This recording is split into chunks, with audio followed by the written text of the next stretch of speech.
Muy buenas y bendecidas noches, señores. Ya estamos aquí.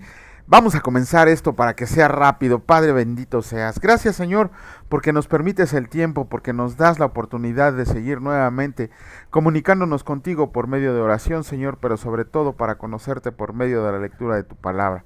Sea tu presencia con nosotros, Señor, para que escuches nuestra petición, pero sobre todo que nosotros escuchemos tu voluntad, Señor, que es agradable, buena y perfecta. Te alabamos y te bendecimos en el precioso nombre de tu Hijo Cristo Jesús. Amén. Muy buenas noches. Ay, ya estoy luego adelantándome. Muy buenas noches, señores. Bienvenidos. Pues ya estamos aquí tarde pero sin sueño.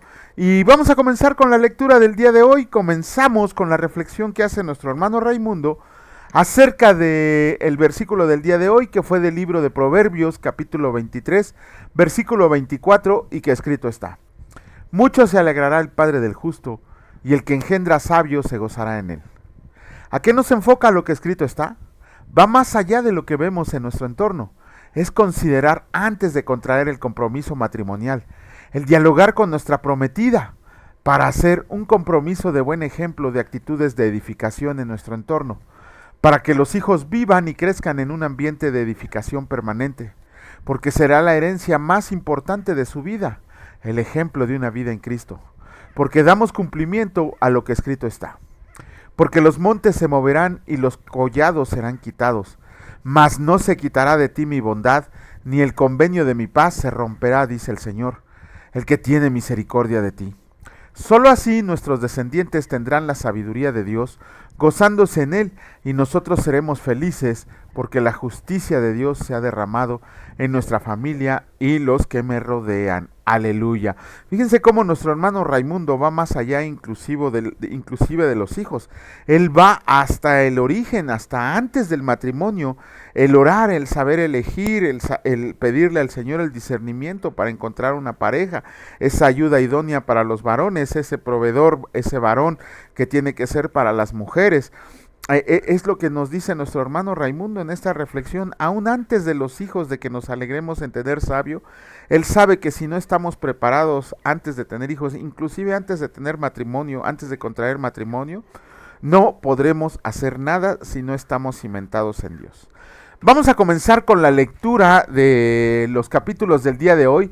En esta ocasión iniciamos con el capítulo 4 del libro de Nehemías, y escrito está: precauciones contra los enemigos. Cuando oyó Sanbalat que nosotros edificábamos el muro, se enojó y se enfureció en gran manera, e hizo escarnio de los judíos, y habló delante de sus hermanos y del ejército de Samaria, y dijo: ¿qué hacen estos débiles judíos? ¿Se les permitirá volver a ofrecer sus sacrificios? ¿Acabarán en un día? ¿Resucitarán de los montones del polvo las piedras que fueron quemadas? Y estaban junto a él Tobías amonita, el cual dijo: lo que ellos edifican del muro de piedra, si subiera una zorra lo derribará. Oye, oh Dios nuestro, que somos objeto de su menosprecio, y vuelve el baldón de ellos sobre su cabeza, y entrégalos por despojo en la tierra de su cautiverio.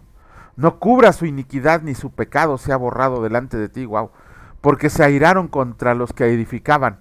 Edifiquemos pues el muro, y toda la muralla fue terminada hasta la mitad de su altura, porque el pueblo tuvo ánimo para trabajar.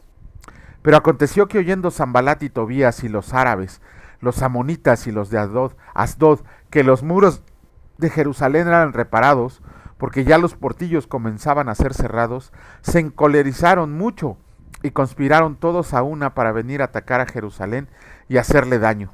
Entonces oramos a nuestro Dios, y por causa de ellos pusimos guarda contra ellos de día y de noche. Y dijo Judá: las fuerzas de los acarreadores se han debilitado, y el escombro es mucho, y no podemos edificar el muro. Y nuestros enemigos dijeran: no sepan ni vean hasta que entremos en medio de ellos y los matemos, y hagamos cesar la obra. Pero sucedió que cuando venían los judíos que habitaban entre ellos, nos decían hasta 10 veces: de todos los lugares de donde volvieron, ellos caerán sobre ustedes.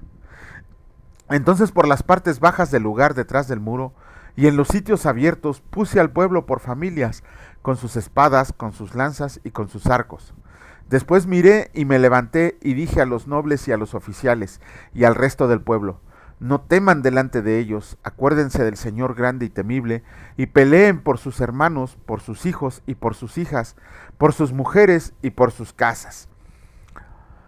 Y cuando oyeron nuestros enemigos que lo habíamos entendido y que Dios había desbaratado el consejo de ellos, nos volvimos todos al muro, cada uno a su tarea. Desde aquel día la mitad de mis siervos trabajaba en la obra, y la otra mitad tenía lanzas, escudos, arcos y corazas, y detrás de ellos estaban los jefes de toda la casa de Judá, los que edificaban en el muro, los que acarreaban, y los que cargaban con una mano trabajaban en la obra, y en la otra tenían la espada, porque los que edificaban cada uno tenía su espada ceñida a sus lomos, y así edificaban, y el que tocaba la trompeta estaba junto a mí. Y dije a los nobles y a los oficiales y al resto del pueblo: la obra es grande y extensa, y nosotros estamos apartados en el muro, lejos unos de otros. En el lugar donde oigan el sonido de la trompeta, reúnanse ahí con nosotros. Nuestro Dios peleará por nosotros. Nosotros, pues, trabajamos en la obra, y la mitad de ellos tenían lanzas desde la subida del alba hasta que salían las estrellas. También dije entonces al pueblo: cada uno con su criado permanezca dentro de Jerusalén, y de noche sirvan de centinela, y de día en la obra. Y ni yo, ni mis hermanos, ni mis jóvenes, ni la gente de guardia que me seguía, nos quitamos nuestro vestido.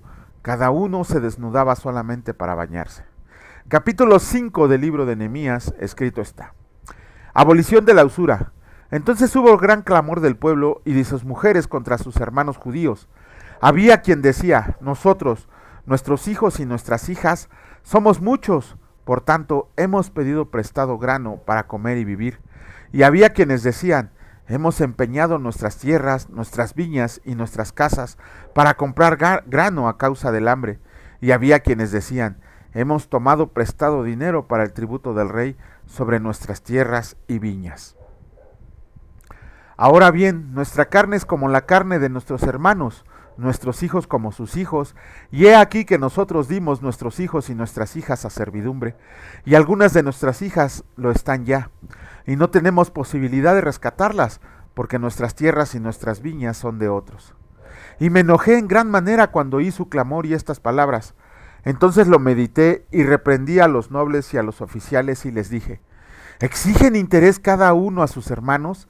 Y convoqué contra ellos una gran asamblea y les dije: nosotros según nuestras posibilidades rescatamos a nuestros hermanos judíos que habían sido vendidos a las naciones, y ustedes venden aún a sus hermanos y serán vendidos a nosotros.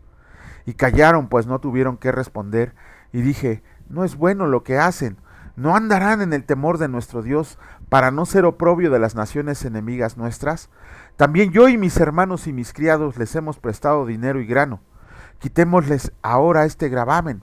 Les ruego que les devuelvan hoy sus tierras, sus viñas, sus olivares y sus casas, y la centésima parte del dinero, del grano, del vino y del aceite, que demandan de ellos como interés. Y dijeron: lo devolveremos, y nada les demandaremos, haremos así como dices. Entonces convoqué a los sacerdotes, y les hice jurar que harían conforme a esto. Además, sacudí mi vestido y dije: así sacuda Dios de su casa y de su trabajo a todo hombre que no cumpla con esto, y así sea sacudido y vacío. Y respondió toda la congregación: amén. Y alabaron al Señor, y el pueblo hizo conforme a esto. También desde el día que me mandó el rey que fuera gobernador de ellos en la tierra de Judá, desde el año 20 del rey Artajerjes hasta el año 32, 12 años, ni yo ni mis hermanos comimos el pan del gobernador. Pero los primeros gobernadores que fueron antes de mí abrumaron al pueblo y tomaron de ellos por el pan y por el vino más de 40 siclos de plata, y aun sus criados se enseñoreaban del pueblo, pero yo no hice así, a causa del temor de Dios.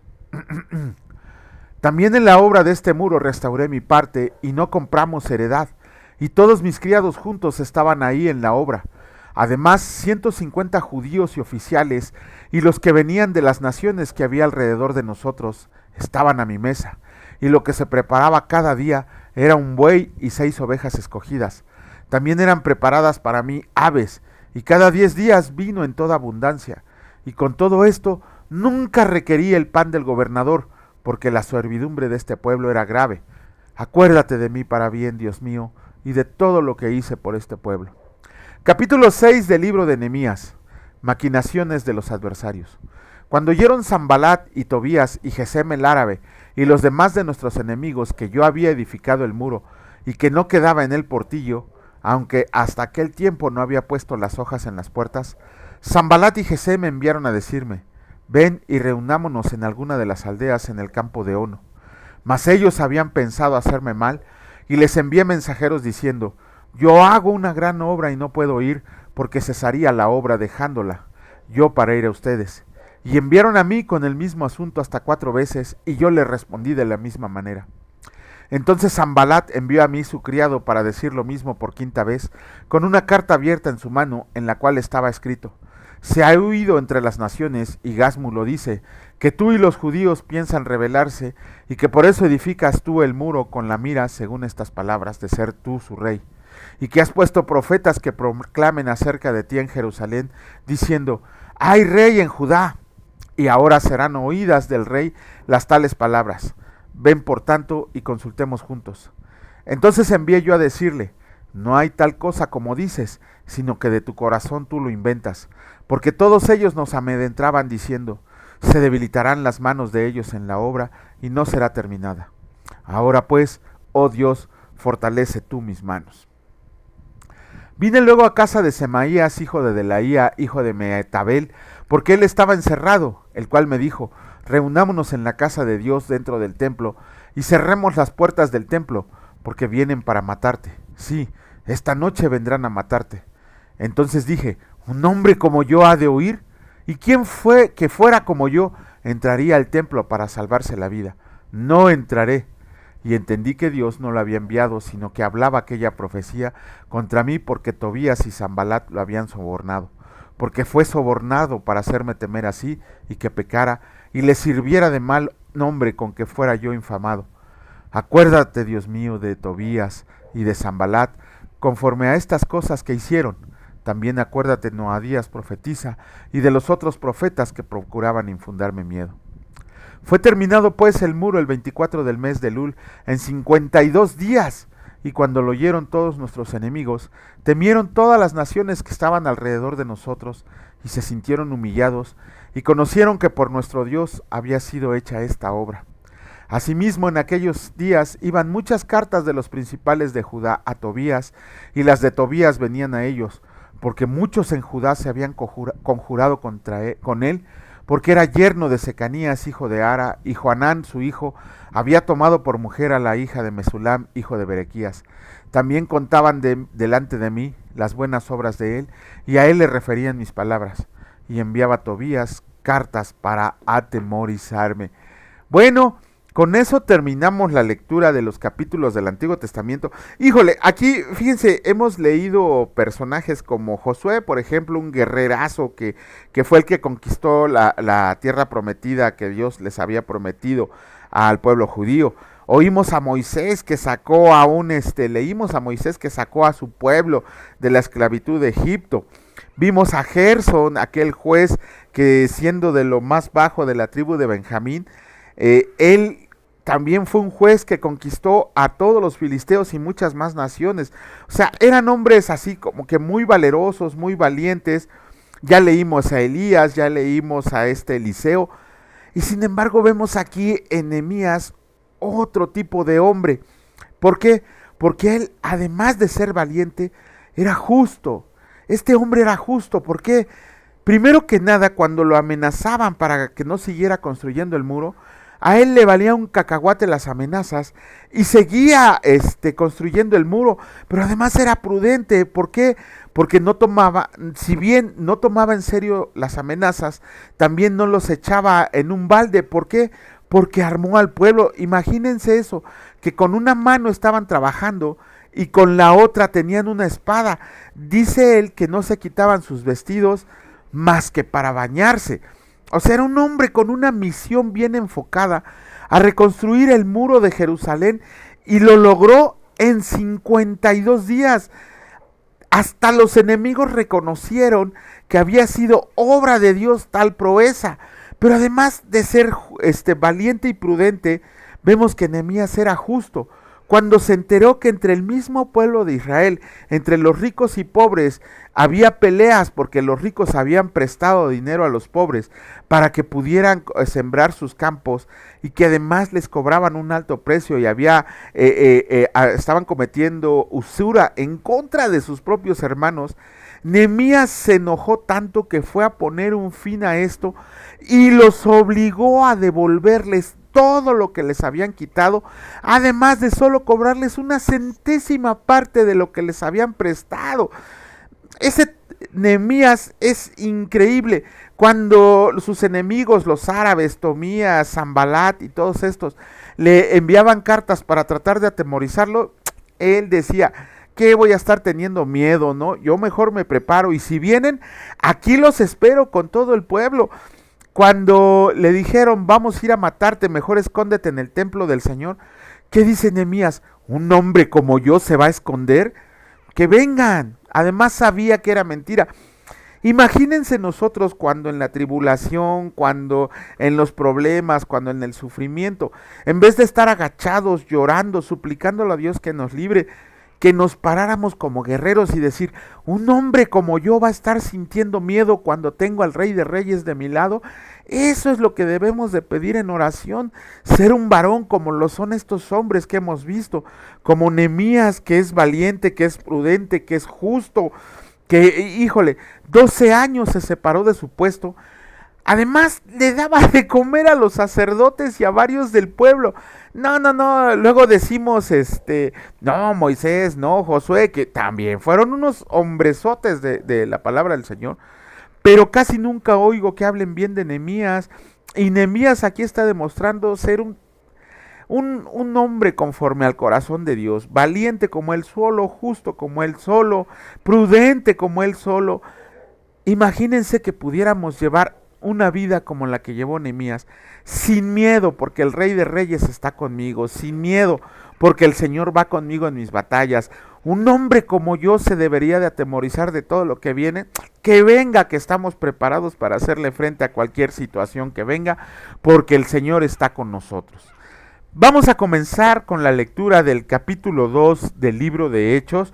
Hoy terminamos el capítulo 2 y escrito está: varones israelitas, oigan estas palabras. Jesús Nazareno, varón aprobado por Dios entre ustedes, con las maravillas, prodigios y señales que Dios hizo entre ustedes por medio de él, como ustedes mismos saben, a este entregado por el determinado consejo y anticipado conocimiento de Dios, prendieron y mataron por manos de inicuos, crucificándolo, al cual Dios levantó suelto los dolores de la muerte, por cuanto era imposible que fuera retenido por ella. Porque David dice de él: veía al Señor siempre delante de mí, porque está a mi diestra, no seré conmovido. Por lo cual mi corazón se alegró y se gozó mi lengua, y aun mi carne descansará en esperanza, porque no dejarás mi alma en el Hades, ni permitirás que tu santo vea corrupción. Me hiciste conocer los caminos de la vida, me llenarás de gozo con tu presencia. Varones hermanos, se les puede decir libremente del patriarca David, que murió y fue sepultado, y su sepulcro está con nosotros hasta el día de hoy. Pero siendo profeta y sabiendo que con juramento Dios le había jurado que de su descendencia, en cuanto a la carne, levantaría al Cristo para que se sentara en su trono, viéndolo antes habló de la resurrección de Cristo, que su alma no fue dejada en el Hades, ni su carne vio corrupción. A este Jesús resucitó Dios, de lo cual todos nosotros somos testigos. Así que, exaltado por la diestra de Dios y habiendo recibido del Padre la promesa del Espíritu Santo, se ha derramado esto que ustedes ven y oyen, porque David no subió a los cielos, pero él mismo dice: dijo el Señor a mi Señor, siéntate a mi diestra hasta que ponga a tus enemigos por estrado de mis pies. Sepa, pues, ciertamente toda la casa de Israel, que a este Jesús, a quien ustedes crucificaron, Dios le ha hecho Señor y Cristo. Al oír esto se compungieron de corazón y dijeron a Pedro y a los otros apóstoles: varones hermanos, ¿qué haremos? Pedro les dijo: arrepiéntanse y bautícese cada uno de ustedes en el nombre de Jesucristo, para perdón de los pecados, y recibirán el don del Espíritu Santo, porque para ustedes es la promesa, y para sus hijos, y para todos los que están lejos, por cuanto el Señor nuestro Dios llamare. y con otras muchas palabras testificaba y les exhortaba diciendo: sean salvos de esta perversa generación. Así que los que recibieron su palabra fueron bautizados, y se añadieron aquel día como 3,000 personas, y perseveraban en la doctrina de los apóstoles, en la comunión unos con otros, en el partimiento del pan y en las oraciones. La vida de los primeros cristianos. Y sobrevino temor a toda persona, y muchas maravillas y señales eran hechas por los apóstoles. Todos los que habían creído estaban juntos y tenían en común todas las cosas, y vendían sus propiedades y sus bienes y los repartían a todos según la necesidad de cada uno. Y perseverando unánimes cada día en el templo, y partiendo el pan en las casas, comían juntos con alegría y sencillez de corazón, alabando a Dios y teniendo favor con todo el pueblo. Y el Señor añadía cada día a la iglesia los que habían de ser salvos. ¡Wow! Primero que nada tenemos que ver que en este capítulo 2, ¿quién está hablando? Está hablando Pedro. Aquel Pedro imprudente, aquel Pedro que primero hablaba y después pensaba, aquel Pedro que quiso matar a un siervo del sacerdote Amalco, le tiró un espadazo. Ese espadazo iba dirigido a la cabeza, iba dirigido a partirle el cráneo. Falló por poquito porque le cortó la oreja. Ese Pedro impetuoso, ese Pedro salvaje, ese Pedro que hacía lo que quería, ahora lo vemos convertido en otro Pedro, un Pedro que está exhortando las obras y maravillas de nuestro Señor Jesucristo, el cual estaba convenciendo al pueblo por las señales y maravillas que hizo de que Él era el Cristo a que habían rechazado. Les echa en cara al pueblo judío que ellos lo crucificaron, que ellos atentaron contra su vida. Y muchos de ellos, por el sermón que estaba dando Pedro, por la prédica de pueblo, estaban convirtiéndose a nuestro Señor Jesucristo, por las palabras con que Pedro les hablaba. Eran palabras motivadas por el Espíritu Santo, porque Pedro ya lo había recibido. Entonces el Espíritu Santo le daba que hablar a Pedro. ¿Cómo dice la palabra? Para apartar a aquellos que habían de ser salvos. Por supuesto que si 3,000 lo aceptaron, como 20,000 dijeron que no, y ellos fueron los que iniciaron la persecución en contra de los apóstoles. Pero hasta aquí vemos cómo Pablo, por medio de sus sermones, empezaba a acarrear la gente a ellos, y vemos todavía que la palabra dice que compartían el pan con gozo y con alegría, hablando de las proezas de nuestro Señor Jesucristo. Eso nos da a entender. Vimos cómo era Pedro en el transcurso de los 4 evangelios, vimos cómo era Pedro y vimos este cambio increíble y maravilloso. Y cuando leamos sus cartas ya es un Pedro, pero 100% diferente. Esto nos lleva a enseñar que el Espíritu Santo de Dios, que Jesucristo, cuando nos decidimos convertirnos a Él, hace una renovación no solo de espíritu, sino de mente, de alma, de corazón, para que nosotros podamos predicar su palabra. Los que verdaderamente hemos aceptado a nuestro Señor Jesucristo como Señor y Salvador, nos hemos convertido en sus discípulos, que hemos tenido esa regeneración espiritual por medio del bautizo del Espíritu Santo, somos hombres totalmente diferentes, mujeres totalmente diferentes, dispuestos a seguir a nuestro Señor cueste lo que cueste, dispuestos a profetizar su palabra. Profetizar en el sentido de declarar su palabra donde quiera que estemos, que nuestras actitudes, que nuestras acciones hablen de que nosotros pertenecemos al Señor Jesucristo y que a Él le debemos nuestra obediencia y lealtad completas, antes de que a cualquier hombre o cualquier mujer de esos que se inventan que subieron revelación. La única revelación que necesitamos está en la palabra de Dios. No tenemos por qué andar siguiendo hombres comunes y corrientes que fueron más pecadores que cualquiera de nosotros, que fueron más mentirosos que cualquiera de nosotros. Para eso está nuestro Señor Jesucristo, que es el único hombre que debemos amar, seguir y obedecer por toda nuestra vida, tanto aquí en esta vida terrenal como en la vida eterna que estaremos con Él. Con eso terminamos la lectura de los capítulos del día de hoy, tanto del Antiguo como del Nuevo. Y esperemos en Dios que mañana nos permita. Esta semana todas las tardes las voy a tener así súper ocupadas, pero confiemos en Dios que me dé la oportunidad de seguir leyendo su palabra diariamente. Bendito Padre, te alabamos, te bendecimos, te damos gloria y honra. A ti el único digno de recibirla, Señor. Te agradecemos porque el día de hoy nos has sustentado, Pocas veces vemos las maravillas de tu creación, Señor, esta creación que nos has entregado para administrarla y que no sabemos cómo vamos a rendirte cuentas por tan mal que le hemos cuidado. Señor, solamente estamos acostumbrados a pedir y a ver lo que está delante de nuestros ojos, cuando no vemos las maravillas que has hecho en esta creación, tanto en los planetas, en las estrellas y en el universo entero que tú creaste y a ti te pertenecen. No somos capaces de ver más allá, porque siempre estamos afanados en nuestra vida, pidiendo, pensando y exigiendo, Señor, que solucionen los problemas de nuestra vida, cuando nuestro corazón debe de estar motivado a alegría, debe de estar motivado a agradecimiento, de que tú, Señor, nos sustentas, que nos permites estar aquí, Señor, y que el día que nos llames, estaremos contigo por una eternidad, comprendiendo todos los misterios que hay en este y en otros mundos. Te pedimos, Señor, que siempre, siempre estés a nuestro lado, redarguyéndonos por medio de tu Espíritu Santo para hacer el bien, para proclamar tu palabra, Señor, para alejarnos del mal. Que nos disciplines cuando estamos cayendo en tribulación, en tentación, en pecado, Señor. Que esa disciplina es porque tú nos amas, no porque estés enojado con nosotros. Porque el Padre al que ama disciplina. Te agradecemos, Señor, porque sabemos que el día de mañana nos levantarás con renovadas fuerzas para seguir cumpliendo tu propósito, pero sobre todo, Señor, hacer tu voluntad. Gracias, mi Dios Padre Todopoderoso, por estar presente en nuestras vidas. Gracias, mi Señor Jesucristo y Salvador, por ese sacrificio que hiciste por culpa mía. Y gracias, Señor Espíritu Santo, porque moras en mí para poder preparar todo lo que está señalado en tu palabra. Benditos sean por siempre y para siempre. Amén. Que Dios les bendiga, señores, y si Dios lo permite, nos vemos el día de mañana. Cuídense mucho. Hasta luego.